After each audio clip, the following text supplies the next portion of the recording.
नावानं आपल्या सर्वांसाठी बाबाजींच्या अशा बाबांची चरणी साष्टांग दंडवत करूया. तसंच बकराज नरनाथ महाराज, लिंबाईचा माता, हृदयेश्वर महादेव, गैनीनाथ महाराज असे जेवढ्या देवता आहेत त्यांनी चरणी मंडळ सगळं होत्यामध्ये जेव्हा ज्यांच्यापर्यंत आवाज जातो ना, अशा बघा बाबांचा आवाज सर्व आहे, सर्व ऐकणारे सर्व भक्त जे काही उपस्थित असले सर्व भक्त तसंच उपस्थित असले आमचे महेंद्र श्रीराम समोर मंदिर चिखले दिवस राहिले असे या ठिकाणी उपस्थित आहेत. आज काळाच्या निमित्ताने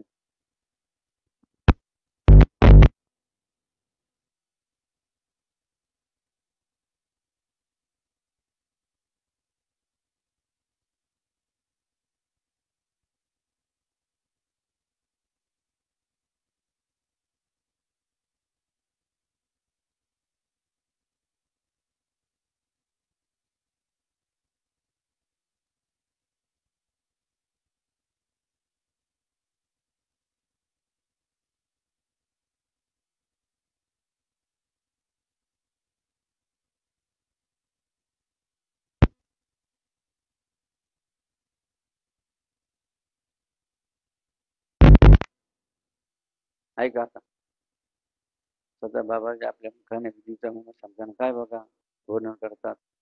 त्याचं पहिलं वाक्य काय, विधीचा महिमा सांगताना बाबाजींचं, ज्याच्या जो पैसा आहे बघा तो सोनं घेईल. काय, ज्याच्यापाशी पैसा आहे तो सोनं घेईल.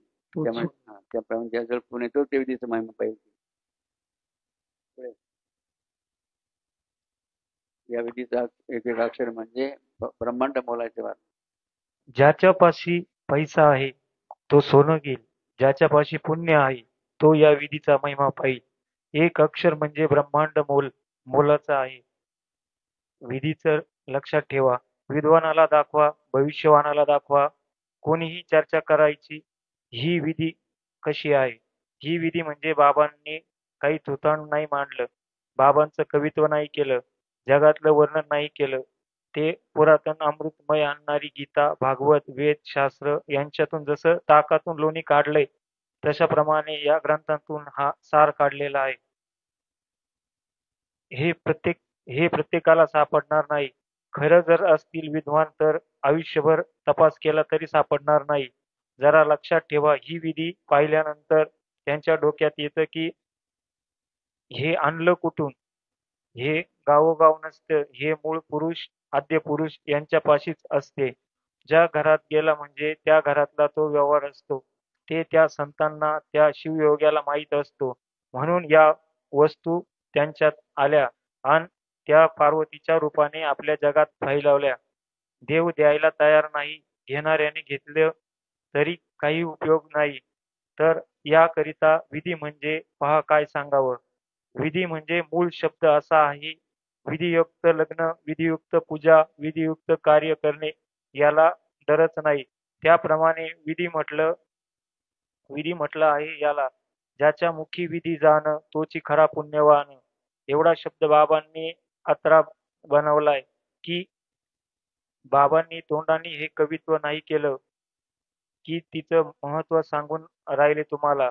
कवित्व नाही केलं की बाबा असे वर गेले खाली आले, हे कवित्व नाही. या विधीचा महिमा वर्णन केला एवढ्या कडव्यात की ज्याच्या मुखी विधी जाणं तोची खरा पुण्यवान. जर त्या विधीचं वर्णन केलंय बाबाला, ज्यांच्या मुखात असेल त्याचं वर्णन होणार नाही.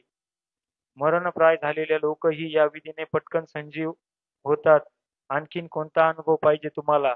आत्ताच सांगितलं, सोन्याला घ्यायला पैसा लागतो आणि याला घ्यायला पुण्य लागतं. तर हे डोक्यात बसलं आणि पुढे भावना निर्माण होईल आणि मग कुणी करील. पण काही भाग्यशाली असे म्हातारपणाला बुद्धी नसतात, ती बुद्धी आळून पिळून आणून त्या विधीचा संग्रह करून मरून गेले. हे आबाचे वडील मारुती पाटील बाबांच्या सहवासात होते. ज्यावेळी डोंगरावर आले आणि विधी पाहिली तल्लीन होऊन गेले. म्हातारपणात ती पलंगावर एकांतात पाठ केली. आनंद झाला आणि मरताना कोणत्याही देवताचं किंवा साधूचं, गुरूचं न ध्यान करता विधीचं ध्यान केलं. माझी विधी आणा हे सांगता बरं का. बाबांच्या कानाला हात आहे अशी कानाखाली विधी ठेवून डोकं ठेवलं तिच्यावर आणि प्राण सोडला. आता त्या प्राण्याचं काय वर्णन करू. अंतकालीच मामेव स्मरण कलेवरम. अंतकाळी ज्या माणसाला जो भास होईल तोच परमेश्वर त्याचा पुरविल. अशा रीतीने या विधीचा महिमा काय वर्णन करू. ही विधी म्हणजे काय. प्रथम गायत्री मंत्रावर या ब्राह्मणांनी देवाला वश करून स्तोत्र धुवायला लावली अन आकाशी वाळवून मांडीवर ठेवायला लावली. या मंत्राचं कारण म्हणूनच भागवतात भगवंतांनी म्हटलं आहे, सकळ मंत्रांचा राजा गायत्री मंत्र माझा आणि तो आला असे वाटा द्विजा. ब्राह्मणांच्याच वाट्याला आला आहे. सकळ मंत्रांची जननी उपदेशिता द्विज जन्म करी तक्षणी. गायत्रीचा मंत्र कानात पडला तर ताबडतोब शूद्र असता ब्राह्मण जन्माला आला आणि ताबडतोब ब्राह्मण झाला. या मंत्रांनी गायत्री घेतल्या विना काही इतर मंत्रांशी रीग नाही. गायत्री मंत्र जपा त्याला रीग म्हणजे ब्राह्मण त्याला येण्याचा अधिकारच नाही व पात्रताच नाही. कारण शरीरच जर शुद्ध होत नाही तर मंत्र कसा जपता तुम्ही. गायत्री घेतल्या विना काही इतर मंत्रांशी रीग नाही. सकळ मंत्र लागले गायत्रीच्या पायी. न होता गायत्री संबंध मुखी रीगू न शके वेद. वेद वंद गाय. पुढे. सोन्याला घ्यायला पैसा लागतो आणि यालाही घ्यायला पुण्य लागतं.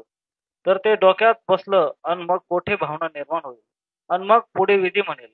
पण काही भाग्यशाली अशा म्हातारपणाला बुद्धी नसता ते बुद्धी चिरून आणून या विधीचा संग्रह करून मरून गेले. हे आबाचे वडील मारुती पाटील बाबांच्या सहवासाला होते. ज्यावेळी डोंगरावर आले आणि विधी पाहिली तल्लीन होऊन गेले. त्यांनी म्हातारपणात ती एकांतात पाठ केली. आनंद झाला आणि मरतांनी कोणत्याही देवाचं, साधूचं, गुरुचं ध्यान न करता विधीचं ध्यान केलं. माझी विधी आणा ते सांगतात तर बरं का. बाबांच्या कानाला हात आहे अशी कानाखाली विधी ठेवून डोकं ठेवलं आणि प्राण सोडला. आता त्या प्राणाचं काय वर्णन करावं. अंतकालेच्या मामेव स्मरण मुक्ता कलेवरम या प्रयती मदभाव यती नक्षत्र संशय. आणि जो पुरुष मरण समय माझेच स्मरण करील हा देह सोडतो तो माझ्या स्वरूपास प्राप्त होतो यात संशय नाही. अंतकाळी ज्या माणसाला जो भास होईल तोच परमेश्वर त्याला पुरविल. अशा रीतीने या विधीचा महिमा काय वर्णन करू. जय बाबाजी. अजून टाळ्या वाजून करा त्यांनी वाचलं वाला कर. शेवटचं वाक्य काय म्हणते बाबाजी. या विधीचा महिमा काय वर्णन करतात म्हणजे प्रश्न होता म्हणजे सारख्याच वर्णन अशी बघा ही विधी आहे. म्हणून दररोज फक्त भक्ताने काय करायचंय नियमच करणं. काय नियम करायचा दिवसातून तुम्ही 3 वेळा घेऊ शकता 2 वेळा घेऊ शकता. मात्र कमीत कमी ती 1 वेळा बघायची सकाळी सकाळी. ती सकाळी बघा पहाटे ब्रह्ममुहूर्त 5 वाजता. अशा विधीचा महिमा सांगताना बाबांनी मारुती परत उदाहरण दिलं की ते म्हणजे आबाचे वडील मारुती पाटील त्यांनी अंतकाळी बघ म्हणजे महाराजच्या टायमाला म्हणजे गुरुचं ध्यान केलं, देवाचं ध्यान केलं नाही तर कोणाला ध्यान केलं तर विधीचं म्हणजे माझी विधी आणावं. आणि ती विधी बघा आणण्यात आली आणि त्यांनी ती विधी आपल्या डोक्याखाली बघा उशाला डोक्याखाली ठेवली आणि बघा प्राण सोडला बघा. बाबाजी काय बघा वर्णन त्या प्राण्याचं करत होते. कारण अंतकाळी जशी मती तशी गती बघा या मनुष्याची होत असते. म्हणून मराठ्या टायमाला काय केलं माणसांनी कोणाचं ध्यान करायचं कोणाचं स्मरण करायचं आणि तेही बघा कोणाला सुचत जन्मभर ज्याने काही अनुष्ठान जप्त केलं बघा त्याला सुचत इतरांना नाही. मग असा या विधीचा महिमा अनेक प्रकारे वर्णन केलं आहे. म्हणून त्या दृष्टीनं बनवतो. आज आपण या दुपारी सत्रामध्ये विधीचा महिमा स्वतः बाबाजींनी मला सांगितला. त्या मंत्राचा आता बघा आपण महिमा या ठिकाणी उपस्थित आमचे वेद शास्त्र संपन्न शिकरे गुरुजी या ठिकाणी त्यांची उपस्थिती झाली. पिता पुत्र हा दोघांचाही त्या ठिकाणी जयदीप शिकरे या ठिकाणी दोघांचंही पिता पुत्रांचं पूजन समोर चौरंग जन्म का हनुमान टेकडी बरं मावशी जन्म का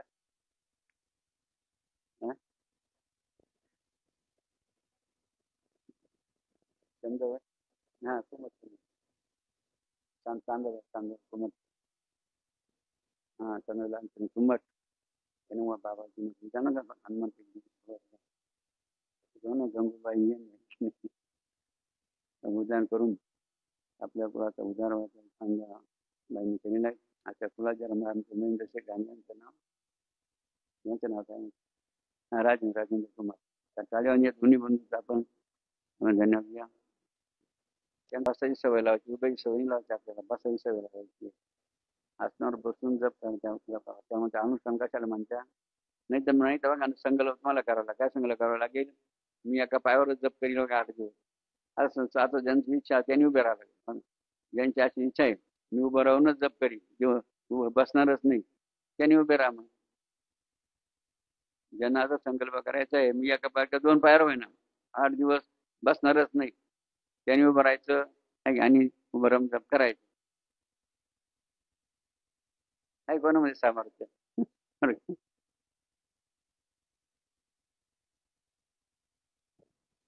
मग अनुष्ठान हे आसन घालून कारण त्याचा विशेष कळाली तर काय करायचं म्हणजे जरासं व्यायाम करायचं हात पाय तोंड घेऊन यायचं आळस वगैरे अजून नंतर मी शिकले गुरु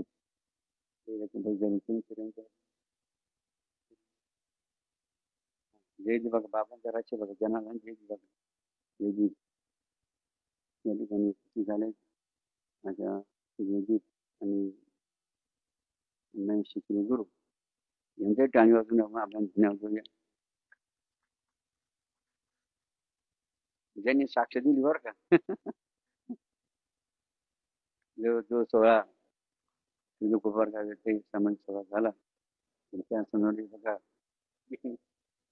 यांची साक्ष आणि कोणाची आपली नाही का पंढरीच्या बाबुराव मोगले अजून आपली ना भगवान परदेशी वर अजून कोण भगवान परदेशी आणि जयंत चरवधरी त्यांनी किती कॅसेट काढली जयंत चौधरी 5 जणी बघा करावा समर्थ म्हणे कोर्टातील त्यांचं अभिनंदन या ठिकाणी आपण याच आसना मी शिकायला वर याच आसना किस्त आपली कोर्टामध्ये चालू असो आपण आता आपणच पाहतो ना ट्रस्टी कसे आहे फक्त नाही का नामदारी फक्त कागदावरचे फक्त कागदावर त्यांचे नाव तिथं तुम्ही कधी पाहिलं की कधी आले त्यांनी काय केलं लक्षात आणि म्हणून आपण होतो ना भगवान धर्म दे रे की भगवान धर्म दे रे नांदेड नाही आणि गेला तेव्हा किती वर्ष बघा 98 साला चालू 98 साला आता किती वर्ष झाले 98 आता 25 चालू आहे ना 25 2 27 वर्ष असं त्याविषयी आपल्याला काही चिंता नाही म्हणून आपण बाबांची विधी बघा त्या विधीमध्ये जे काही 14 श्लोक बघा 14 श्लोक येते भागवतामधले बघा ते 14 श्लोक म्हणजे नेमकं काय बरं का म्हणजे 14 श्लोक म्हणजे म्हणतो ना आपण कोणाचं वर्णन करतो बघा आणि काय वर्णन करतो हे आपल्याला समजलं पाहिजे. म्हणून 31 अध्यायामध्ये बरं का नाथ महाराज काय म्हणतात मी माझ्या गुरुच्या कृपेने बघा हे वर्णन करतो बरं का हे भागवत मी कोणाच्या कृपेने सांगतो माझे गुरु जनार्दन स्वामी आणि जनार्दन स्वामींच्या कृपेने बघा हे मी वर्णन करीत त्याला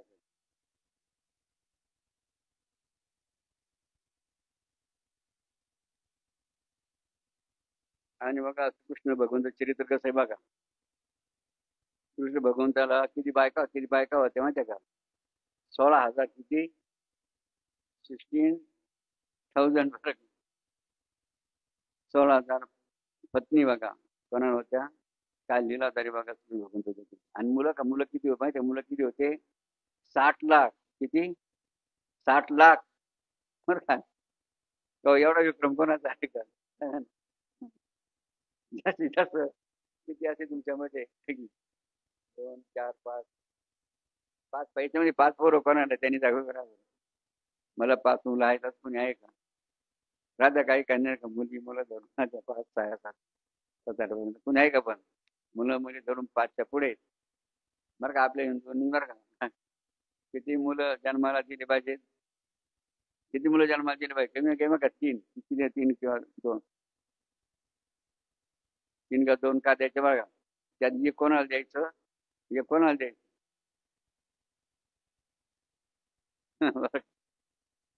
किती सोपं गणित आहे की नाही. ज्यांना 2 मुलं असतील त्यांनी एक मुलगा काय स्वतःला एक मुलगा ठेवायचा. एक मुलगा कोणाला द्यायचा? देवाला देवाला देव देश धर्मासाठी द्यायचं लक्षात. म्हणजे वाटापडायचं काही विशेष राहिला नाही माहिती. आता कारण कारण बघा बापाला पुढे कोणतं दुःख होतं माहिती आहे? कोणतं दुःख होतं? 2-3 पोरं राहत्या मग ते वाटे पडायच्या मग भांडणं सुरुवाती असतात भाऊ. मग ते दुःख कोणाला होतं? म्हणजे आई बापाला वाटतं आपल्याला दुःख होऊ नये. त्यांनी काय करायचं? तर त्यांनी काय करायचं? 2 पोरं असतील काय करायचं? पोरं कोणाला द्यायचं? कोणाला द्यायचं? देव दे धर्मासाठी अर्पण करायचं. खाली किती शिल्लक राहिलं? एक. मग वाटापाडाची काही गरज राहिली का? संपूर्ण सावता वाटा ते अक्षर पोराचा बघा बापाचा जातो लक्षात. त्यामुळे भांडणाचा विषय आणि भावंतीचा विषय राहतो. आज सोल्युशन अत्यंत महत्त्वाचा उपाय बरं का आपण एडिटिंग करण्यात आलेला आहे. मग सारखा विचार करा का? ज्यांना 2 मुलं त्यांनी विचार करा. आणि 3 असतं त्यांनी विचारावं का? 2च्या पुढे जास्त ज्यांना मुलं त्यांनी विचार करा की आपण भविष्यामध्ये काय केलं पाहिजे. जसं काही बघा आपल्याला काही अर्पण केले बरं. त्याचे पुढे शिक्षण घेऊन राहिले काय बघा काशीला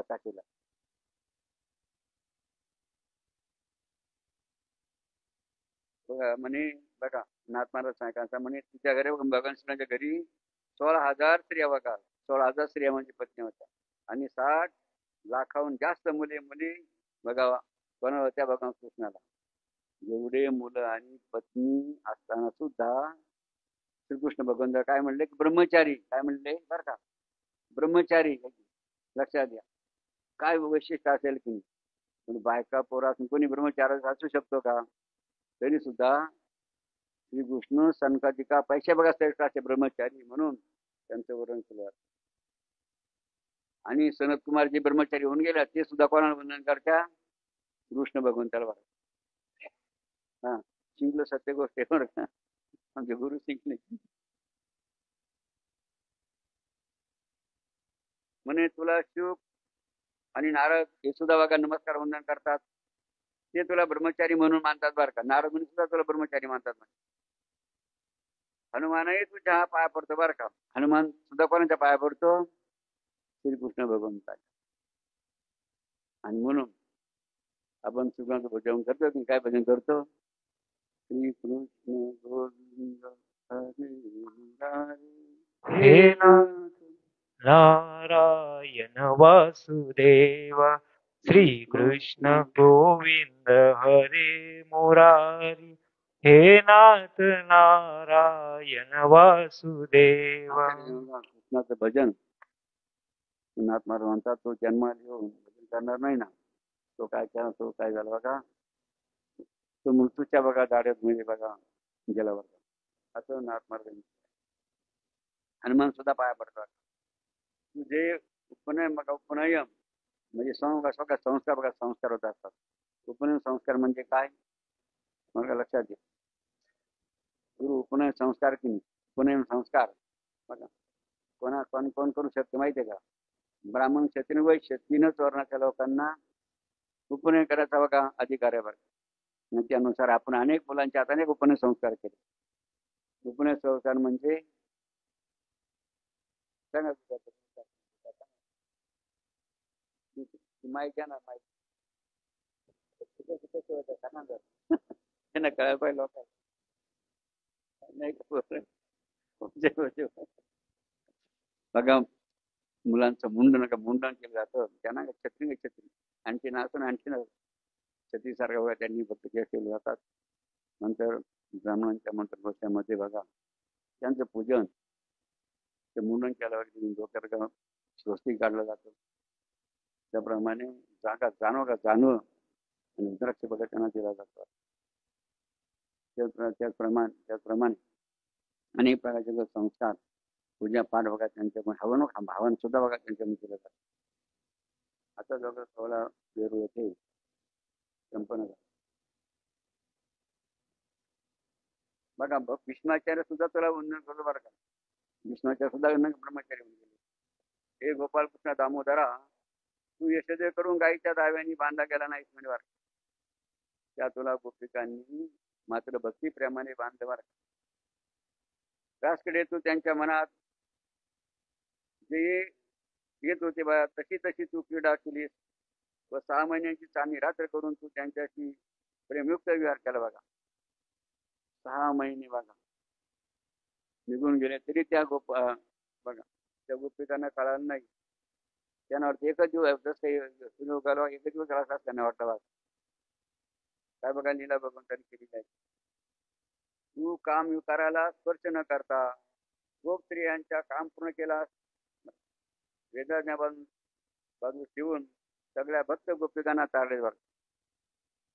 भगवान कृष्ण कसे होते अविकारी म्हणजे काम क्रोध लोभ मत्सर हे कोणताही विकार बघा त्यांच्या ठिकाणी नव्हता. उलट ते काय करायचे जे काम वासनाची आहार गेले असेल त्यांना काय करायचे बघा त्यातून मुक्त करायचे बघा. आता सामर्थ्य किंवा अधिकार बघा होता. श्रीकृष्णाने निस्तीम प्रेमाने गोपिकांना भव सागरातून मुरलीच्या नादाने तारले बरं का. बासरी वाजून काय केलं गोपिकांना तारलं बरं आणि आपल्या सुयोग सामर्थ्याने गवळ्यांना वाचवलं. जसं नाही का इंद्राने खूप पाऊस पाडला मग देवाने काय केलं सर्व गवळ्यांच्या आणि ब्राह्मणाच्या रक्षणासाठी साधं गोवर्धन परत त्याला डायरेक्ट केली आणि त्यावर सर्व उभे राहिले. गवळ्यांनी काठ्या लावल्या आणि रक्षण बघा त्या इंद्रापासून केले. कंस व्याध यांनाही तारले बघा.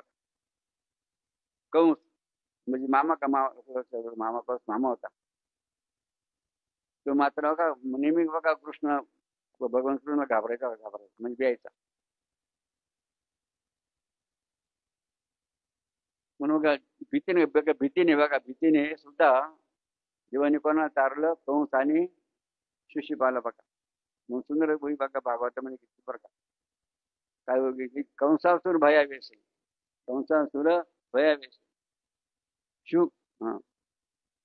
शिशुपालाधिक महाद्वेष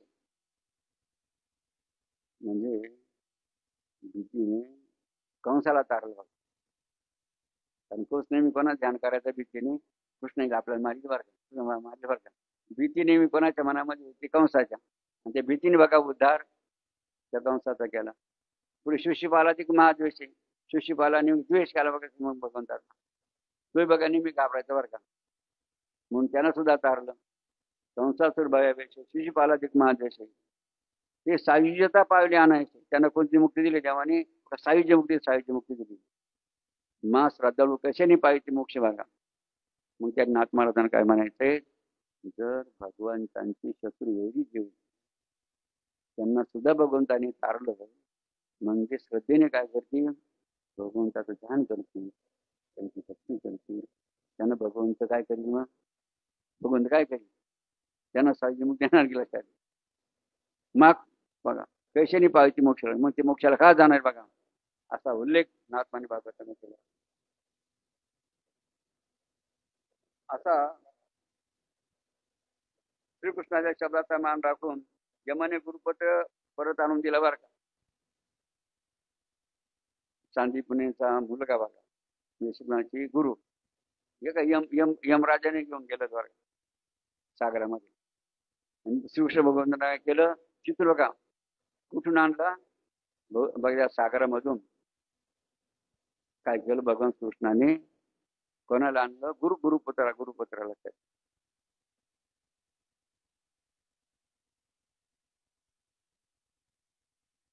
श्रीकृष्णाच्या शब्दाचा मान राखून यमाने गुरुपुत्र परत आणून दिला बरं का. मग म्हणजे बघा श्रीकृष्णाच्या धाकामुळे यमाला सुद्धा तो गुरुपुत्र आणून द्यावा लागला. श्रीकृष्ण काळाच्या साध्य नाही बरं का लक्षात. अशा कृष्णाने आपल्या तनुचा त्याग केला. हा अध्याय भागवत पुराणाचा कळस आहे बरं. त्यांनी बघा श्रीकृष्ण भगवंताने आपल्या शरीराचा त्याग केलेला. हा अध्याय म्हणजे भागवत पुराणाचा कळस आहे. त्या श्रीकृष्ण जमाला गेला त्याचे वर्णन केले बरं का. या अध्यायामध्ये काय श्रीकृष्ण होऊन कसे बघा जमाला गेले त्याचं वर्णन केले बरं. ते गंभीर कथानक शुकाचार्य परीक्षित राजा सांगेल बरं का. ही कथा कोणाला सांगत आहे? शुकाचार्य परीक्षित राजा. कळस चढवल्यानंतर आणखी काही काम शिल्लक राहतं का? याचा कळस बसवला, काम संपलं बघा. त्याप्रमाणे हा अध्याय म्हणजे काय? भागवताचा कळस आहे. श्रीकृष्ण धामाला गेल्यावर निरूपणाला काय विशेष बघा उरत नाही. म्हणून हा या अध्यायाला कळस बघा म्हटलेला आहे. वेदशास्त्रांचा अभिप्राय असा आहे की देहाचा अभिमान राहूच नाही बरं का. तो हा 21वा अध्याय असा आहे की त्या श्रीकृष्णाने देहाचा त्याग केल्याची कथा आहे बरं. म्हणून मनुष्याने काय करायचं नाही? कधी देहाचा अहंकार करायचा. काय करायचं नाही? अहंकार करायचा. देह माझा आहे, देह माझा म्हणून काय म्हणतात? म्हणून काय म्हणते? देह देवाचे धन कुबेराचे. देहाचे मनुष्याचे काय की नाही? देह कोणाचं आहे? देवाचं आहे. धन कोणाचं आहे? मग आपलं काय आहे का? कारण एक दिवस आपण सुरू मरणार आहे की नाही. बरेचसे लोक पैसे खूप पैसे कमवून राहतात. बाबांना आश्चर्य वाटतं बरं का. म्हणजे लोक एवढे पैसे का लागत सांग, काला जमा करून टाकायचा विचार, कशाला जमा करून टाकल्या? लागतं का? लाख किती लागतं पोरायला? समजा माणसाला किती लागतं? काही म्हणतात, काही असं म्हणतात, काही असं म्हणलं गेले म्हणे ऐका एवढं बघा धन कमी त्या संग्रह करत्या. 7 पुड्या बघा, 7 पुड्या त्यांच्या बघा संपणारे म्हणजे लक्षात घ्या. मग बाबांचं मुद्दा आहे एवढं धन कशासाठी संग्रह करायचा? हा मग प्रश्न आहे बघा बाबासोबत. इतकं लोक बघा धन कमवून इथे बघा संग्रह करताना बरं त्याचा काही फायदा नाही ना. लक्षात घ्या. म्हणून माणसाने जरूर करा. तुम्ही संग्रह मात्र किती करा त्याला काय मर्यादा टाका. काय लोक पाहत म्हणा तुम्ही खोल्यावर नोटा म्हणून बघा नाही भारत सरकारने काही ईडीचा एक नाही काही बघ ईडी निर्माण करेल. ज्यांनी जास्त संग्रह केला बिगर कायद्याचं कमवलं त्याला संग्रह केला त्याच्यावर धाड कोण धाड टाकीचं नाही का ईडी धाड सर्व धन जपलं का घेऊन ईडी बघा ईडीचे धाडपर्यंत सांगा धाडपर्यंत असं यातून माझ्या बाबाने एवढं सांगायचं आपल्या सर्वांना पण जरूर कमा. मात्र किती कमा काय त्या मर्यादा जेवढी गरज आहे तेवढं बघा त्याचं कलेक्शन करून घ्या. जास्त धन कमवून नाही तर तुकारामाला काय म्हणतात? तुका म्हणे धनासाठी घेतली. जास्त धन असलं लोक काय करते नाही. हो जास्त धन तर असलं लोकांनी उद्या काय करतात?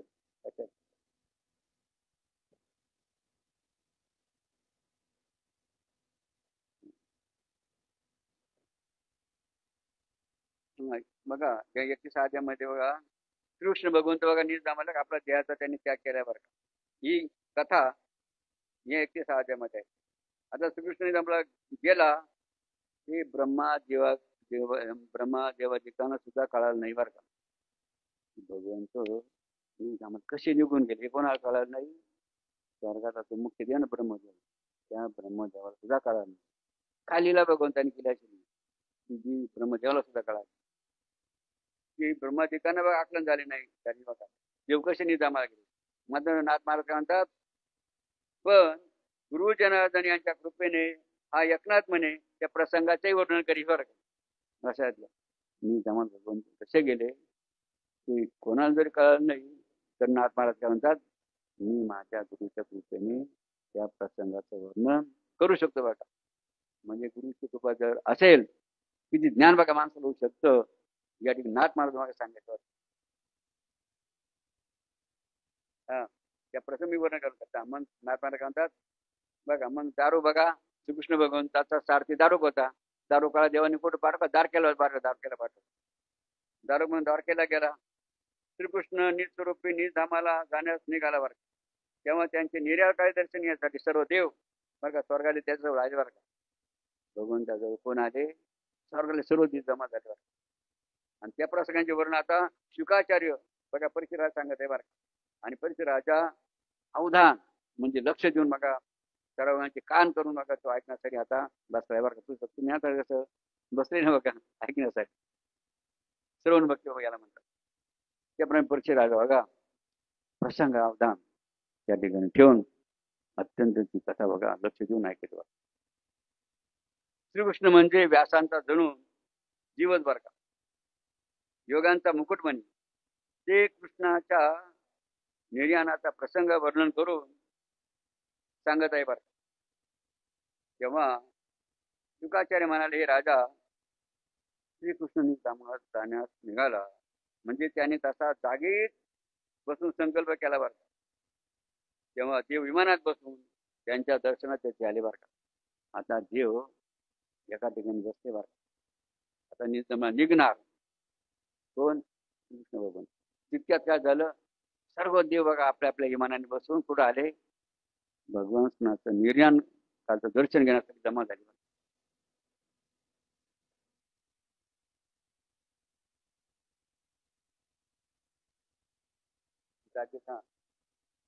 तेव्हा ते विमानात बसून त्यांच्या दर्शनाला तिथे आले बघा. प्रथम कोण? प्रथम कोण का? ब्रह्मदेव प्रथम आले बरं का. नंतर शंकर पार्वती, नंतर इंद्रासह सर्व देव आपापल्या गणांसह आले बरं का. लक्षात घ्या. त्यांची सेवा करणार सनत कुमार, अन्य मुनी, प्रजापती, पितर, महाशिव इतके आले बरं. नंतर विद्याधर, गंधर्व, यक्ष, चारण, किन्नर, विभीषण का. विभीषण म्हणजे रावणाचा बंधू विभीषण बघा. विभीषणाची विभीषण चिरंजीव होते. चिरंजीव मग विभीषणाची थोर चिरंजीव हे सगळे श्रीहरीचे दर्शन घेण्यास आले बरं. सर्प, उरक, नाग, दत्तात्रय आदी द्विज म्हणजे का ब्राह्मण बघा. ब्राह्मण सर्व आले. नारद, गरुड, प्रभृती पक्षी इत्यादी व्यक्ती आले बघा. रंभा, उर्वशी, मेनका अशा स्वर्गात अप्सरायचे ती जमा झाले. असं नाही का बघा. तिथं सर्वजणी श्रीकृष्णा दर्शनासाठी उत्सुकतेने ते घ्यायला बरं. सर्वांना उत्सुकता लागली होती. भगवंताचं आपल्याला दर्शन घ्यायचं बघा. मान सर्वांच्या नेत्रांनी कृष्णाचे स्वरूप पाहण्याचा अतिशय सुंदर बघा छंद घेतला बरं. म्हणून देवांचा समुदाय तेथे जमला. श्रीकृष्णाला प्रेमाने पाहण्यासाठी सुट्टीत मोठ्या आवडीने देते धावली बरं. सर्वांचे डोळे कुडी लागून राहिले श्रीकृष्णाच्या त्या मूर्तीकडे. आणि नेत्रांची उत्कंठा खूपच वाढली. तेथे आलेले दर्शनेच्छुक देवचे समुदाय म्हणाले, यापुढे आम्हाला श्रीकृष्णाचे प्रत्यक्ष दर्शन कसे होणार बरं का. यासाठी विचार करायला लागले. हे जर निघून गेले देव तर पुढे आपल्याला कृष्ण दर्शन होणार नाही. आणि म्हणून उत्कंठा त्यांच्यामध्ये बघा तयार झाली. श्रीकृष्णाची सावळी सुंदर मूर्ती तो निजधामाला गेल्यावर आम्हाला कशी दिसणार बरं का. त्या श्रीकृष्णाच्या दर्शनाची देव काय, मानव काय, ऋषी काय, सर्वांनाच अत्यंत गुढी लागली बघा. म्हणून ते सगळे अतिशय लगबगीने दर्शन घेण्यासाठी आले. तर सर्व देवच बघा भगवंताच्या त्या सावळ्या दर्शन घेण्यासाठी जमा. श्रेष्ठ देव श्रीकृष्णाचे चरित्र गात आणि त्यांचे पराक्रम सौंदर्य यांचे वर्णन करीत त्यांच्या दर्शनाला मोठे तोरण येतात. मग तिथे येऊन सर्व काय करायला लागले. श्रीकृष्णाच्या शौर्याचं पराक्रम लीलाचं बघा वर का त्यांच्या चरित्राचं वर्णन करायला. आकाशात सगळीकडे जा का विमानाची दाटी झाली काय दाटी झाली विमानाची दाटी झाली. गर्दी बघा सर्व विमान गर्दी झाली. आणि ते सर्व विमान का वरची वर तरंगत जसं आताचे काही विमान वरची तरंगत तसं त्यावेळी सर्व देवांची विमान वरची वर आकाशात तरंगत होत. श्रीकृष्णा समोर पाहून त्या सर्वांनी जयजयकार केला बरं. जेव्हा सर्व देवांनी भगवंताला बघितलं ना, सर्व देवांनी काय केलं, गोपाल कृष्ण भगवान की जय. असा श्रीकृष्ण भगवंताचा जयकार कोणी केला? सर्व देवाने केला. आणि श्रीकृष्णाला पाहून त्यांची चित्त भक्तीने बघा द्रवून गेले बरं का. म्हणजे बघा हृदयामध्ये त्यांच्या बघा हृदयाला पाझर फुटला पाहता व त्या सर्वांनी एकाच वेळी पुष्पवृष्टी केली बघा. सर्व देवांनी काय केलं? या बाबतीत अशा फुलं सुगंध आहे. आता सुगंध स्वर्गात ते बघा स्वर्गात ते फुलं होते सुगंधित. त्या फुलांनी काय केलं? श्रीकृष्णांच्या भगवंताच्या मूर्तीवर काय केलं? पुष्पवृष्टी काय केली बघा.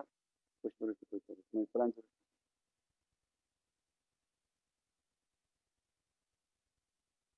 आणि दिव्य पुष्पांच्या त्या फुलामुळे काय झालं?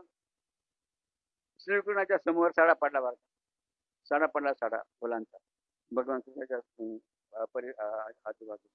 आणि त्या पुष्पामुळे श्रीकृष्णाची सुंदर सावळी मूर्ती बरं का अत्यंत फारच सुंदर शोभून दिसू लागली बरं. कारण श्रीकृष्ण मुळापासूनच कसे सुंदर होते तर आणखी त्या फुलामुळे काय झालं असे सुंदर दिसायला लागले. दिव्य पुष्पांच्या वर्षेवाने सुंदर सभर साडा पडला. त्या पुष्पामुळे सुंदर सावळे फारच शोभू लागले.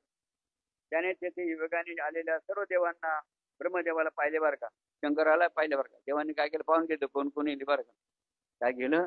कोण कोण माझ्या या निजामाच्या वेळी आलेले भगवान ब्रह्मदेव आले, भगवान शंकर आले, दत्तात्रय आले. सर्वांना देवाने पाहिजे बरं. शंकराला पाहिले त्यांच्या गणांनाही पाहिजे देवाने पाहिजे. आणि मग देवाने काय केलं बरं का आपल्या म्हणजे इंद्राचे देव त्याचंही बघा त्या देवाने बघा जे इंद्र होते ना इंद्र देवेंद्र होते त्यांना बघा त्यांनी पाहिलं बघा. आणि पाहिल्यानंतर काय केलं देवाने हळूच काय केलं सर्वांना पाहिल्यानंतर हळूच असे आपले कमल नेत्र म्हणजे कमलासाठी तुमचे बघा नेत्र डोळे होते ते काय आल्हाद मिटले बरं देवाने. मिटले झाकले. देवाने आपले नेत्र मिटून घेतले बरं. त्याने आपले नेत्र झाकले काय आणि उघडले काय त्यांच्या स्थितीत काहीच बदल झाला नाही बघा देवाच्या. कारण तो आत्मा आत्मधर्म परिपूर्ण होता. मग कृष्णाने नेत्र का झाकले तर बघा बघा आता देवाने डोळे का झाकल्याचं कारण आहे का बरं. देवांचा समुदाय तिथे आला होता का तिथे कोण आला समुदाय सर्व आला सर्व देव बघा मग तिथे आले. देवांचा समुदाय पाहून आपले कमल नेत्र मिटून देवाने घेतले बरं का. ते का जिथे डोळे का झाकल्याचे ऐका बरं का. श्रीकृष्ण द्वारकेत असताना सगळे देवच श्रेष्ठ त्यांची प्रार्थना करण्यासाठी तेथे आले होते बरं का. आणि त्यावेळेस त्या सर्वांनी अशी प्रार्थना केली होती की प्रभू आम्ही सगळे तुझे दास आहोत तरी नीट आम्हाला जाते वेळी एकदा आमच्या आश्रमाला भेट देऊन जावं अशी विनंती प्रार्थना सगळ्या देवाने केली ती बात. मग देवाने विचार केला एवढे देव काय म्हणत्या त्याला आमच्या आश्रमाला जाता की. मग देवाने काय केलं डोळेच मिटून घेतले बरं का देव मिटले. मग काय ते सर्व देव म्हणतात आमच्या लोकांना म्हटले होते आमच्या आश्रमाला यावं आणि आमचा आश्रम पवित्र करावा. त्यांना श्री हरीने बघी सांगितले की यादव कुळाचा नाश झाल्यावर शेवटी त्या मार्गाने मी येईल बरं का. त्यावेळेला देवाने काय सांगितलं होतं यादव कुळाचा नाश झाला का मग आता मी तुमच्या आश्रमाने येईल बरं. हे कृष्णाने दिलेले वचन ऐकून देवांना संतोष झाला त्यावेळेला. आणि ते स्वतःच काय म्हणाले ते की हरी श्री हरी आम्हाला वच झाला म्हणे म्हणून त्याने आमचे वचन अमान्य केले नाही. म्हणून आता त्या संधीचा लाभ घेण्यासाठी सगळा देव समुदाय तेथे आला. म्हणून सर्व देव का तिथे का आले होते.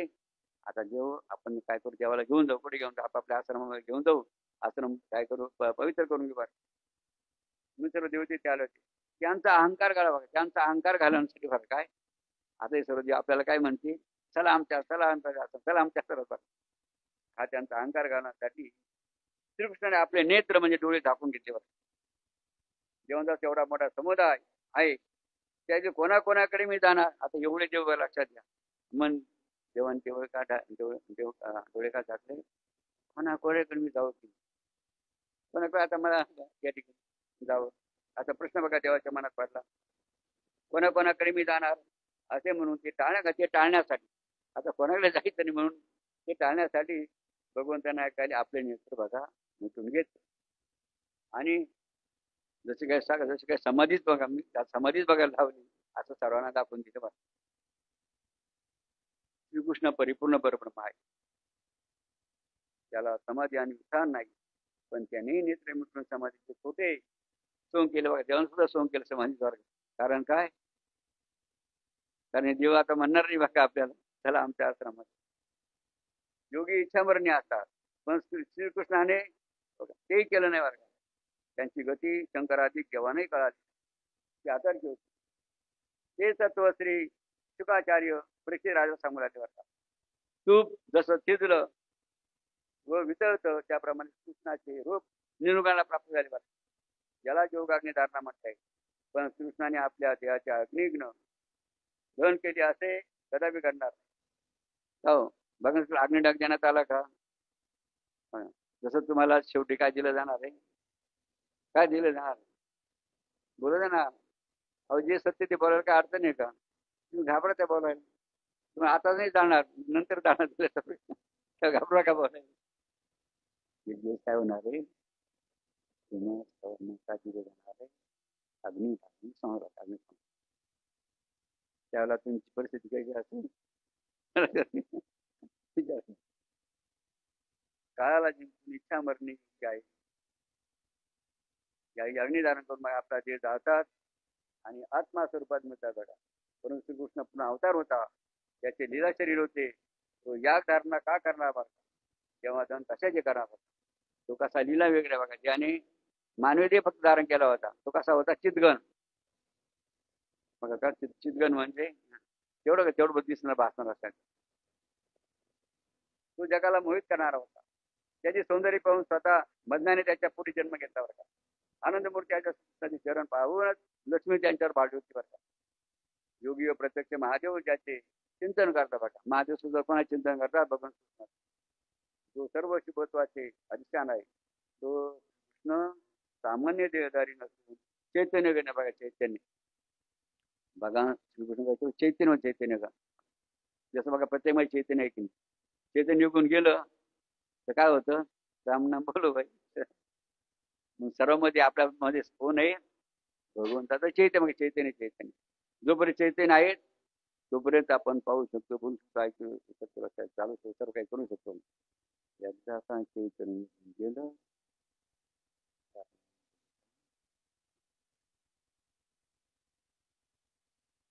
मग चैतन्य कसं बघ. तसं तूप असतं, तूप जे शिजलं काय शिजलं आणि पुन्हा विरघळतं. ज्याप्रमाणे बघा तूप शिजून त्याचा घट्ट आकार बनावा, त्याप्रमाणे चैतन्य घालून त्याची श्रीकृष्ण मूर्ती बनली ती वर्ग. मूर्ती कशी बनली होती? जसं तूप शिजतं ना त्याप्रमाणे. ज्याने आता आवाग्नी पिऊन टाकला, ज्याला कालियाची वीज बाजली नाही वर्ग, त्यांनी काय केलं? अग्नी गिळला. तुम्ही आगाचा चटका सहन करता का? मग देवाने अग्नी गिळला, अग्नी आणि कालियाचं विष सुद्धा पिऊन गेला शरीर. आणि ते चैतन्य त्याला काही त्याचं बाधा झाली नाही बरं.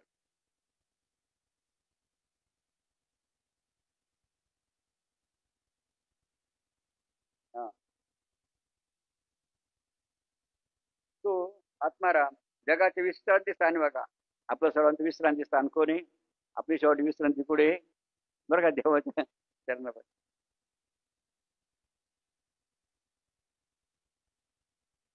त्याचे ध्यान अगम्य अनाकलनीय आहे. ज्याप्रमाणे तूप शिजून त्याचा घट्ट आकार बनावा, त्याप्रमाणे चैतन्य आळून त्याची श्रीकृष्ण मूर्ती बनली होती. ज्याने दावाग्नी पिऊन टाकला, ज्याला काल्याचे वीज बाजले नाही, तो मर्त्य देहच नव्हे. त्याचे शरीर मरण कसे पावणे जातात.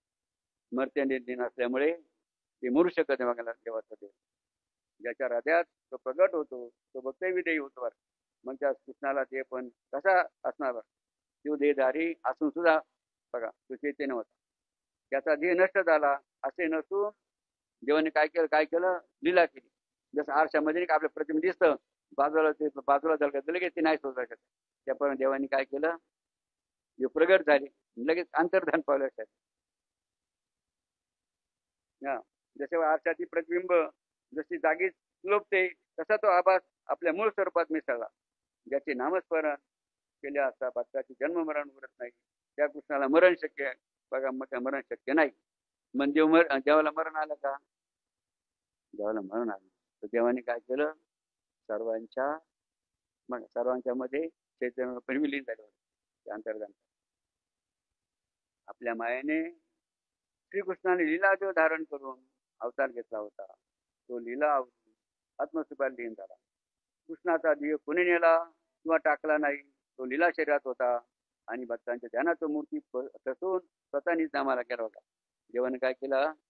आपली मूर्ती पुढं भक्तांच्या हृदयामध्ये बघा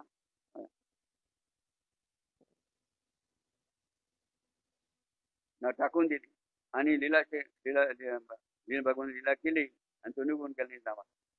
भक्ताचा जसा भाव होता तसे रूप बघा त्याने धारण केले. तीच प्रतिमा भक्तांच्या ध्यानात स्थापन करून तो कुठेही स्थलांतर न करता सर्व मिसळा करता सर्व भक्तांच्या हृदयामध्ये देवाने आपल्या स्वतःला विलीन करून दिले. तो दुसरे कुठेच गेला नाही, तो स्वतः मिसळला. तसं नाही का? पाण्यामध्ये आपण मीठ टाकलं तर मीठ काय होतं? काय होतं? ते पाणी आहे का? पाणी स्वरूप लक्षात आपलं मीठ दिसतं का? याचा त्यात मीठ नाही का? नसतं. तसं पाणी मीठ टाकल्यानंतर ते मिसळून ते पाण्यासारखं असं भगवंताने काय केलं की भक्तांच्या हृदयामध्ये मिसळला आणि तो काय झाला? असं निज रूपात बघा निघून. श्रीकृष्णाची जरी साकार मध्ये दिसत होती तरी ते शरीर जळणे शक्य नाही बरं.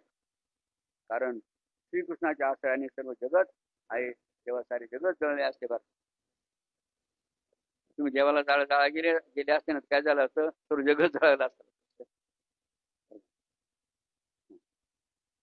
ज्याने यशोदा मातेला आपल्या मुखात अनेक ब्रह्मांडे दाखवली बरं. देवाने एकदा काय केलं होतं बरं का? मातीकडे लहानपणी तर देवाने काय केलं होतं? आपल्या आईला म्हणजे यशोदेला ब्रह्मांड पुरं दाखवलं होतं आपल्या का मुखात काय बघा बघून ब्रह्मांड ते आणि ब्रह्मांड त्याने आपल्या मुखात दाखवलं. कृष्णा देव जळाला म्हणजे जगाचाही मागमूळ पुरा नसावा असा विचार केला असता हे लक्षात येते की तो परम समर्थ श्रीकृष्ण विधे होता. त्याचे दहन किंवा योगाग्नीने जळून नाही होणे शक्य नाही बरं. म्हणजे तो अग्नीने जळणं शक्य नाही. भगवान कृष्णाचे दक्षाच्या यज्ञ कुंडात सतीने दहन केले, शबरीने योगाग्नी देह भस्म केला इत्यादी गोष्टींचा संदर्भ पाहावा. कृष्णाचे राहणे आणि जाणे त्याला लौकिक अर्थ नाही वाटत. त्याच्या पुढे वेदवाणी मौन ठरते. वेद ज्ञानही पुरेसे नाही. श्रीकृष्णाची गूढ गती विधी व हर यांनाही कळलं नाही वाटत. भगवंत कसे निजामाला गेला होता विद्वाना कारण हरिहर यांना सुद्धा कळालं. श्रीकृष्ण आपल्याबरोबर येईल अशी त्यांची कल्पना होती बरं का. अशा समजुतीने देवाना आनंद होत होता व त्याने आनंदोत्सव आरंभीला बरं का. सहदेवी काय विचार करीत राहिले, आता चला देव आपल्याकडे येईल आपल्या असं म्हणजे नव्हता. तो आनंदोत्सव करायला लागला आणि मग त्यांनी आनंदोत्सव आरंभीला सर देवाना खूप आनंद झाला. त्यांनी स्वर्गात दुदुंबी वाजवले बरं का.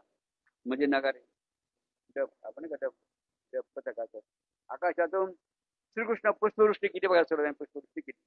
वैकुंठातील दिव्य संपत्ती श्रीकृष्णाने पृथ्वीवर आणली होती की तो परत जाताना आपल्या बरोबर नेईल आणि ते आपला जी संपत्ती बघा देवाने आणली होती. देवाना वाटते आपल्याला परत देईल बरं का. असं सर्व देवाना वाटलं होतं की आपल्याला परत देईल असे समजून त्यांना मोठा हर्ष झाला बघा देवाना. आणि ते पुन्हा पुष्पवृष्टी करायला का सर्व देव प्रसन्न होतील आणि सर्व संपत्ती आपल्याला देऊन टाकेल बरं का. लक्षात घे असं देवाना वाटतं म्हणजे पुष्पवृष्टी करायला. परंतु विधी हर इत्यादी देव लक्षपूर्वक पाहत असतानाच अतर्क गतीने हरिने दामाला गेला बरं. देवाने अशी काय लिहिला किती का समोर दिसले बघा ताकून दिसले पटक्यान अर्थ आमचं गुप्त झाले. काय देव जागच्या जागी गुप्त झाले बरं आणि निर्धामाला निघून गेले. आम्ही मायाचे नियमन करणारे, आम्ही सर्व पाहणारे, सर्व जाणणारे असा देवाना मोठा अभिमान होता बरं का. त्यांना देवानं काय केलं? लाजून टाकलं. काय केलं? नाही गुप्त झाली ना. मग सांगा देवाना काय झालं? देवाना काय वाटलं? त्यांचा अभिमानच घेऊन गेला. आता आपल्या समोर देव आता म्हणे कुठे गेला? सर्व विचारात कधी बसले ना. देवांना काहीच कळलं नाही बरं का. ते नुसते चकित होऊन बस राहिले, फक्त आश्चर्य करीत राहिले. ते कुठं आता होतं आणि कुठे गेला, आता होतं कुठे गेला, फक्त ते विचारच करीत राहायचं. इतक्यात लक्ष्मीसह कीर्ती, धैर्य, धर्म, सत्य सगळ्या गोष्टी त्या कृष्णाच्या चरणापाशी बघा नित्य होत्या. त्या निघून का त्या निघून गेल्या बघा बरं का. त्या पृथ्वीवरून कायमच्याच नाहीच्या झाल्या नाहीत बरं का. तर ज्यांच्या अंतःकरणात कृष्णाची मूर्ती स्थिर असते ते या सर्व गोष्टी आहेत बरं का. मग श्रीकृष्णाची सर्व संपत्ती कुठे पुढे ज्यांच्या अंतःकरणामध्ये श्रीकृष्णाची भक्ती असते ना, तिथं कोण असतं बघा, तिथे या सर्व गोष्टी आणतात. सर्व सर्व सर्व सर्व श्रीकृष्णाची लक्ष्मी असेल बघा, ते सर्व पूर्ण आणतात बघा भक्ताच्या. इंद्र, बृहस्पती आणि ब्रह्मदेव यांना आपल्या गोंधळात टाकून श्रीकृष्णाने निजामात प्रवेश केला बघा. असा हरीचा महिमा सारखे आहे. आपल्या शक्तीने देवांना कृष्णाची गती कळली नाही तेव्हा ते आश्चर्य करीत आपल्या स्वर्गातील स्थानी परत गेल्या जातात. त्यांना कळालंच नाही देव कशी निघून गेले. मग काय झालं, ते आपापल्या आश्रमात निघून गेले. मेघ मंडळात वीज चमकते, ती आली कुठून गेली कुठे ही पृथ्वीच्या आपल्याला कळतं का. मला उदाहरण दिलं, श्रीकृष्ण कसं गेला तुझं काळजी दिलं, तसं आकाशाने वीज चमकते, ती कुठून आली कुठे आपल्याला कळतं का. पृथ्वीवरील कोणत्याही मानवाला कळत नाही कुठे आली कुठे गेली बघा. त्याप्रमाणे देवांनी काय केलं, त्याप्रमाणे देव आले बी गेले हे कळालं तेव्हा. तसा कृष्ण होता बरं का.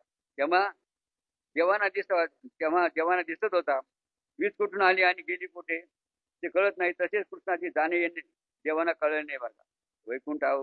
वैकुंठाहून पृथ्वीवर येणे किंवा इथून तिकडे जाणे हे कृष्णाविषयी संभवत नाही, कारण तो सर्वत्र भरलेला आहे. आकाशाला राहायला देण्याला वेगळे मोकळे घर सापडत नाही. त्याप्रमाणे कृष्ण कुठेही जाऊन राहतो असे नाही. म्हणजे कुठे सर्व ठिकाणी लक्षात. आणि म्हणून आपण काय म्हणतो, देव लढी स्थळी काठी भाषेने अवघा भरला चक्रवाणी. म्हणजे कुठे सर्व ठिकाणी देव दुसरं सांगत नाही. आता 2-3 मिनिट राहिले बरं का. म्हणजे आपण मग दिला बघा भगवंताची होती की आपण नाथ मार्गाने असताना सुंदर वर्णन केलं वाटत. म्हणजे कोणाला कळणार नाही, कोणत्या देवाला सुद्धा कळणार नाही. ते वर्णन बघा नाथ मार्ग आपल्या गुरुच्या कृपेने केली. असा कृष्ण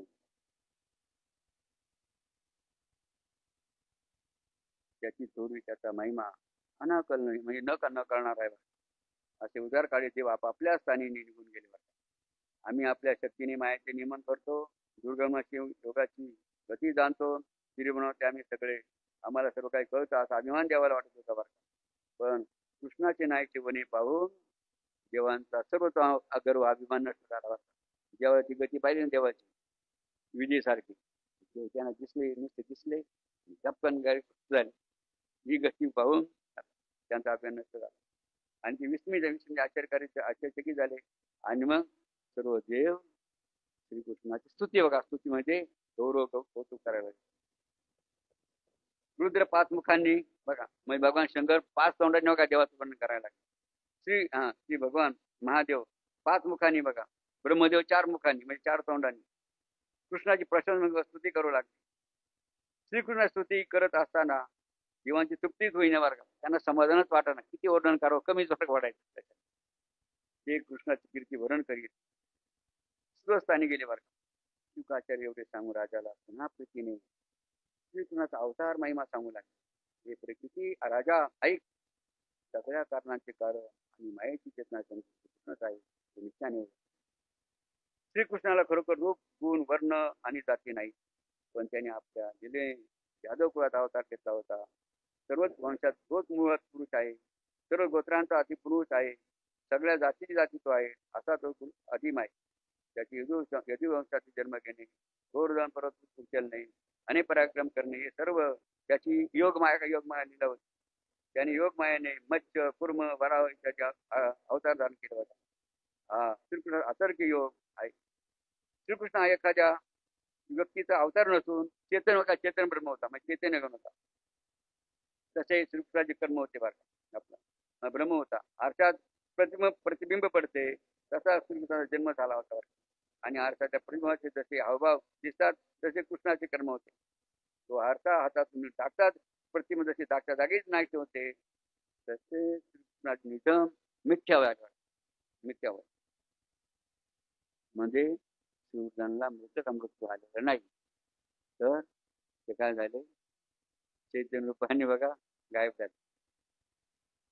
नट आणि बघा नट अनेक नाही का वेश नट एका राजाचा वेश धारण करतो. तो खरा राजा राहतो का तात्पुरता बघा राजा राहतो आणि टाकतो पण त्याबरोबर नट नाहीचा होत नाही. त्याप्रमाणे कृष्णाचा अवतार त्याचा अवतार होता. श्रीकृष्ण सर्व कर्मापासून अलिप्त राहून यदुवंशात वावरत होता. उत्पत्ती आधी अवस्थात नित्यभक्त होता. त्याला अद्भुत असे काय असणार त्याने कोणाचेही सहाय्य घेतले नाही. स्वतः सृष्टी निर्माण केली त्याचे पालनपोषण केले आणि संहारही केला. श्रीकृष्ण सर्व प्राण्यांचा अंतरात्मा सर्व कर्माचा करता कर्म करूनही अकर्ता आहे. आत्मस्वरूप असून देव म्हणजे तो नव्हे तसा अविकारी श्रीकृष्ण स्वतः विजय रूप असल्यामुळे तो विलक्षण गतीने जमाल गेला. होई तर जेवणाची काहीच कळलं नाही बरं. मी मागे तुला सांगितले होते तेच पुन्हा सांगतो की श्रीकृष्णाने या अवतारात देहामध्ये राहून विजयी कर्म करून दाखवले बरं. उदाहरणार्थ 7 दिवस पर्यंत त्याने गोवर्धन पर्वत हातावर झेलून धरला व इंद्राचे गर्वहरण केले. तेव्हा किती दिवस पर्वत धरला होता हातामध्ये किती दिवस हा तुम्ही एक पोत उचलून पावर किती वेळ उचलून धरता. एक पोत उचलून तुम्ही किती वेळ उभं राहू शकता किती वेळ उभं राहू शकता. देव किती 7 दिवस गोवर्धन पर्वत काय लीला असेल का काय शक्ती सामर्थ्य आहे. उदाहरणार्थ 7 दिवस पर्यंत त्याने गोवर्धन पर्वत हातावर झेलून धरला. इंद्राचं गर्वहरण केलं. अरण्यात लागलेला वनवा त्याने पिऊन टाकला बरं. आणि का अरण्य पेटलं होतं तेव्हा ते अग्नीत घेऊन टाकलं आणि अग्नीला लाजवली. रासकडा करून त्याने मदनाची मस्ती जिरवली. त्याने समुद्राला मागे हटवून त्याची द्वारका नगरी बसवली. लोकांनी झोप न मिळता बघा रात्रीची बघा मथुरा आणि मथुरा द्वारकेत आणली होती. विचार कर काय संपूर्ण द्वारका नगरी रात्रीतून कुठे आणली होती द्वारकेमध्ये. मथुरा ही द्वारके नगरीत आणली होती. जे उभे बघा द्वारकेत आणलं होतं. द्रौपदीच्या थाळीतील भाजीचे पान त्याने खाऊन काय केलं होतं 60,000 वर्षींना जीव घातला होता.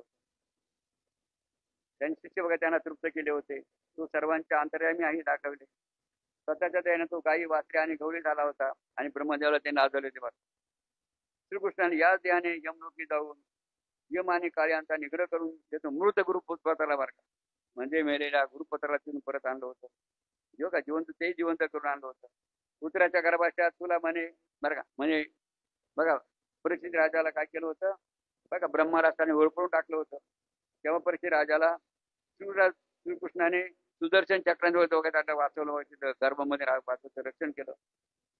कारण तुझी माता त्या कृष्णाला शरण गेली होती आणि श्रीकृष्णा शरणगताचा काय संकट निवारण करणार आहेत म्हणून तुझं रक्षण कुठे केलं होतं गर्भामध्ये बघा. असं कोण सांगून राहिलं शुकाचार्य परीक्षित राजा. कोणाचा मृत एका ब्राह्मणाच्या मुलाच्या षष्टी पूजनाच्या दिवशी बरं का अर्जुनाने याजमानच्या समोर मी याचे हा रक्षण करी बरं का त्या ब्राह्मणाच्या मुलाचं अशी प्रतिज्ञा केली होती. पण तो बालक मरण पावला बरं का. आणि त्यावेळी ब्राह्मणाने अर्जुनाची फार निंदा केली बरं का. कारण अर्जुन काय म्हणाला होता अर्जुन काय प्रतिज्ञा केली होती बरं का मी या बाळाचं रक्षण करीन बघा. मात्र त्यावेळेला काय झालं होतं तो बालक मरण पावला. त्यावेळी ब्राह्मणाने अर्जुनाची फार निंदा केली होती. त्यामुळे अर्जुनाला फार लाज वाटली. तेव्हा श्रीकृष्ण कळवला भक्ताचा काय वारी ना म्हणून अर्जुनाला त्यांनी सहाय्य केलं बघा. सहाय्य करणं धावला आणि श्रीकृष्ण बघा अर्जुनाचं हातात बसून थेट त्या मुलापर्यंत गेला बरं साखरात गेला आणि तिथे जाऊन त्या ब्राह्मणाच्या पुत्राला काय केलं शेष नारायण बघा त्या ठिकाणी शेष नारायण पाशी तो मुलगा होता. तिथून कृष्णाने काय केलं त्या ब्राह्मणाच्या पोराला द्वारकेत आणलं बरं का. विचार करा काय बघा भगवंतांनी लिहिला केली बघा शौर्य पराक्रम केली जायची. आता श्रीकृष्ण भक्तावरील संकट निवारण करण्यासाठी स्वतः कष्ट करतो बरं का. देव काय करतो भक्तावरचं संकट स्वतःच्या अंगावर देतो आणि त्याचं रक्षण करतो. श्रीकृष्णाचा अलौकिक प्रताप सांगतो तो ऐका बरं. महारुद्र शंकर जेव्हा बाणासुराचा कायवर घेऊन युद्धाला आला होता बरं का, तेव्हा याच श्रीकृष्णाने त्याला वीरभद्र, कार्तिक स्वामी, नंदी, भृंगी या सर्वस्व जिंकले बरं का. उग्रातीलाही अति उग्र भयंकरातही अंत भयंकर अशा कालाग्नी समान पुत्राला जिंकून बाणासुराची 1000 हात तोडले बरं देवा. श्रीकृष्णाची कृपा अत्यंत विशाल आहे. ज्याने फार मोठा अपराध केला त्या व्याधाला सुद्धा देवाने सदैव स्वर्गाला पाठवलं बरं का. ज्यांनी बाण मारला होता ना कोणाला, भगवंताला, तर देवाने काय केलं, विमानाला बोलवलं तिथं. त्या विमानात कोणाला बसून दिलं, ज्यांनी मारलं होतं त्या व्याधाने बाण मारला होता कृष्णाला, त्या व्याधाला भगवंताने विमानात कुठं पाठवलं, तर देव बघा स्वर्गाला पाठवून लागला. स्वर्गाला पाठवलं. त्याचे सामर्थ्य एवढे मोठे होते, तो काय बघा ते आपला देह राखू शकत नव्हता का, म्हणून त्याने देहामध्ये सामान्य देहच बघा ठेवले नव्हते बघा. त्यामुळे तो आत्मस्वरूपानेच आत्मधामात गेला. यावर अशी शंका येते, कृष्णाचे एवढे जर सामर्थ्य होते तो तुम्ही जमाला का गेला बरं का. त्याचं उत्तर आहे का, याच लोकांच्याने देहात राहण्यात त्याला काय भय होते हे राजा अशी शंका घेते. तर ऐक, यदून ऐक, कृष्णाला लोकांचा अभिमान बघा किंवा भीती नाही बघा. भगवान श्रीकृष्णाला काय बघा, लोकांचा अभिमान का भीती नाही. त्याची स्वइच्छा वृत्ती आहे, म्हणजे देव काय करू का स्वतः इच्छेने सर्व काही काम करतो. त्याला कोणाचीही भीती नाही. अमुक सांगत तरच मी केलं असं अजिबात नाही. माय व सत्व 3 गुण या सर्व कारांची स्वतः त्याच्या अनादित मूळ कारण आहे. अनंतोपरी ब्रह्मांड निर्माण करून त्याने त्याचे पालन केले, विलय केला आणि अलिप्तही बघा तो राहिला. त्याची शक्ती अप्रमुख आहे. श्रीकृष्ण देहधारी असूनही विलयी असल्यामुळे तो आपल्या इच्छाशक्तीने कामाला केला. असं रे बघा, जे वर्णन ब्रह्मादी स्वर्गाचे जे यांना का समजलं नाही, ते वर्णन मात्र कोणी केलं, नाथ महाराजांनी का केलं, गुरुची कृपा बघा. गुरुची कृपा असल्यानंतर कसं ज्ञान होऊ शकतं बघा, काय दृष्टी बघा माणसाला प्राप्त होऊ शकते. ज्वलंत उदाहरण नाथ महाराज अध्यायामध्ये सगळं वर्णन करून बघा टाकलं. अशा रीतीने आजच्या घटनामध्ये भगवान श्रीकृष्ण आम्हाला कसे गेले, त्यांनी काय काय शौर्य पराक्रम लीला केल्या, त्याचं जे वर्णन हे नाथ म्हणजे साध्या भागवतामध्ये करून केलं. ते आपण सर्वांनी शांततेने जर ऐकलं बघा, मी सगळं वर्णन जरी ऐकलं बघा, त्याचा काय फायदा, त्याचा काय फायदा आहे, त्याचं पुढे वर्णन का पुढे वर्णन केलं काय त्यानंतर आपण पाहू. माझ्या घरामध्ये आज आपण विधीचा महिमा म्हणजे विधीमध्ये जे 14 श्लोक आहेत, ते 14 श्लोकांचे वर्णन भागवताला 31 अध्यायामध्ये केले. 31 अध्यायाचे वर्णन आपण या ठिकाणी सांगण्याचा आपला प्रयत्न केला.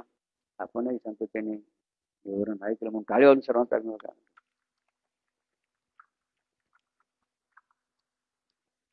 कारण तुम्ही सर्व जो कोण आहे, हे मेरे साथी होती. बाबा सर्व कोण आहे, साथीदार. हे मेरे साथी होती, हे मेरे दोस्त काही मित्र काही साथीदार या ठिकाणी बसलेले आहेत करून. आणि म्हणून बाबांना आनंद वाटला म्हणून टाळी वाजून पण शकतो आपल्या सर्वांचा. दुसरा बघा बघा, वेळेला बाबांना आनंद असेल का झाला शेवटला, आमचे आणि बघा बालगोपाल या ठिकाणी बघा अनुष्ठान बसले बघा. अनुष्ठानचा संसार बालपणी असणं फार महत्वाचं आहे. कारण काय म्हटलं जातं, आजचे बालक उद्याचे राष्ट्रचालक. काय आजचे बालक उद्याचे राष्ट्रचालक. बघा कोणी अनुमोदन दिलं, आपण त्याला म्हणलो का या टायमाला जोरात संकेत देवाचे असतात. बघा आपण काय म्हणलो, हे बालक उद्याचे राष्ट्रचालक बघा. बरं का मुलांना, तुम्ही कोणी उद्याचे भारत आहेत. आणि म्हणून जर हे मुलं चांगले घडले गेले ते काय करतील, प्रथम आपल्या घरात ते काय करेल, घरातलं वैभव वाढवतील, घरातलं सर्वांचं ऐकतील.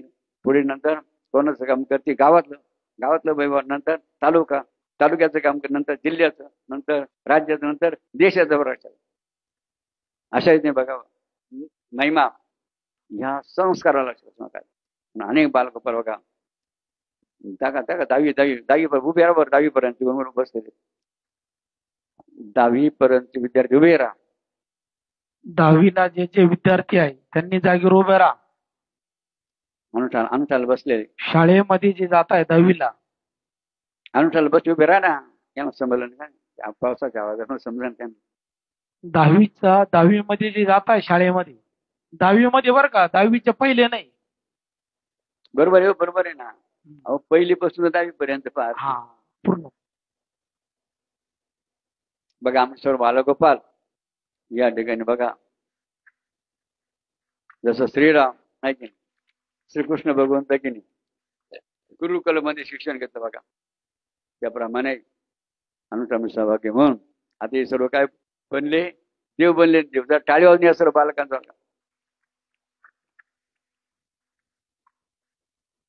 मात्र लक्षात द्या बरं का. बघा चूक करायची नाही. जो विद्यार्थी किंवा मुलगा चूक करीन ना, तर पहिलं काय म्हणत माहितीये का, छडी लागे छम विद्या येई घम घम. शिक्षा कोणी चुकला त्याने बघा शासन घेतलं पाहिजे का. जो शासन घेतो ना तो सुधारतो, लक्षात घ्या. जो नुसता चुकाच करतो आणि शासन घ्यायचा पत्ताच नाही, तर पुन्हा चुका करीत राहत असतो. म्हणून कोणती जरी आपल्याकडून जर मौन अनावधानी मौन जर काय आपण जर काय भंग झाला असतं तर काय करायचं, स्वतःच काय करायचं बघा. कोणती चूक हो मग मौन भंग झाला असेल, इथं काही चुका झाल्या तर काय करायचं, स्वतः त्याचं बघा आपण काय प्रायश्चित्त म्हणजे कान धरून काय करायचं बघा, आपण शासन घ्यायचं, जेणेकरून भगवंताला काय होईल. कारण काय म्हणलं जातं, अपराध कबूल क्षमा बघा. पण आपण आपला अपराध जी चुकली कबूल झालं ना, देव त्याला क्षमा करतो. लहान शिक्षणाचे सर्व पालक अशा प्रकारे चुकले तर काय करतील, स्वतःच बघा काय शासन घेतील आणि पुन्हा चूक करणार नाही. म्हणून पुन्हा टाळी वाजून आपल्या सर्वांचं मात्र जप किती झाला पाहिजे तुमच्यावर का, 1.25 लाख बरं का. जास्त झोपायचं नाही, आपली झोपायची वेळ ठरलेली बरं का, इतर वेळेला झोपायचं नाही, आराम करायचं नाही. आराम म्हणता आराम आहे. फक्त किती सोपं काम आहे तुम्हाला, सोपं म्हणजे फक्त बसून काय करायचं, बसून काय करायचं सोपं आहे. फक्त एक मंत्र एक मनी बघा जप करायचा, सिट डाऊन. त्याच्यानंतर जेव्हा पुढच्या वयाचे